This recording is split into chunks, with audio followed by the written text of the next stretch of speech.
అదే RTV app వార్తల్ని క్షణాల్లో చదివే అవకాశం ఉంటుంది. ఒక న్యూస్ పేపర్, ఒక టెలివిజన్ ఛానల్ మీ చేతుల్లో ఎప్పుడూ ఉంటాయి. సందర్భంగా ఆంధ్ర రాష్ట్రంలో ఎక్కడ తెలుగువారున్నా కానీ కువైట్, దుబాయ్, సౌదీ, గల్ఫ్ దేశాల్లో కూడా ఆయన ప్రేమించే వ్యక్తులు. ఆయన ఆంధ్ర రాష్ట్రంలో సువర్ణ పరిపాలన అందించిన విధానాల్లో పార్టీలకు అతీతంగా, కులాలకు అతీతంగా, మతాలకు అతీతంగా ఆయన పరిపాలన అందించడం జరిగింది.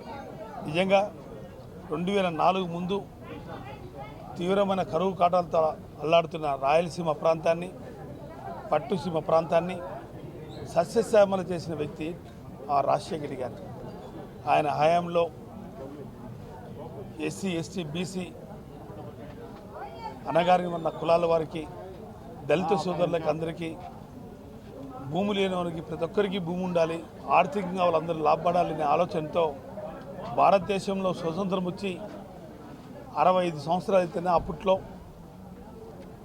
5,24,000 ఎకరాలు ఇచ్చిన మహాను వ్యక్తి ఆ రాజశేఖర్ గారు.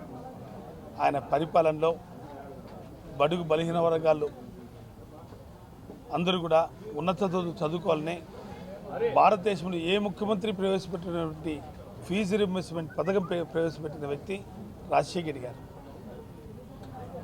ఆంధ్ర రాష్ట్రంలోనే ప్రతి ఒక్క పేదవాడు, దళితుడు, ప్రతి ఒక్కరు కూడా ఆరోగ్యశ్రీ కార్డు వలన ఇందులో పునర్జన్మను కలిగించిన వ్యక్తి రాజశేఖర్ గారు.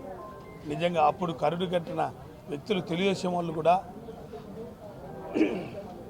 ఆ ఫీజు రీయింబర్స్మెంట్తో ఎంతోమందికి పునర్జన్మనిచ్చిన దాత రాజశేఖర్ గారు. ఆయన హయాంలో ఎన్నో సంక్షేమ పథకాలు, చెప్పలేని సంక్షేమ పథకాలు, కేవలం ఈరోజు అవ్వాతాతలకి కేవలం 90 రూపాయలు పింఛన్ ఇచ్చిన ఘనత తెలుగుదేశం పార్టీ అయితే, రాజశేఖర్ గారు వచ్చిన తర్వాత 200 రూపాయలు పింఛన్ చేసిన ఘనత రాజశేఖర్ది. ఆ రోజు 2004, 2009లో అప్పటికే 34 లక్షల పింఛన్లు ఇచ్చిన ఘనత రాజశేఖర్ గారు.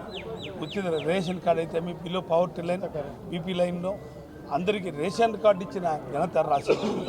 నిజంగా ఈ రాష్ట్రంలోని వ్యవసాయం మీద ఆధారపడిన 85% రైతు సోదరులకు కూడా ఎంతోమందికి. మరిన్ని వీడియోస్ కోసం ఛానల్ ని సబ్స్క్రైబ్ చేయండి. లేటెస్ట్ అప్డేట్స్ కోసం వాట్సాప్ ఛానల్ ని ఫాలో చేయండి. అండ్ లింక్ డిస్క్రిప్షన్ లో ఉంది.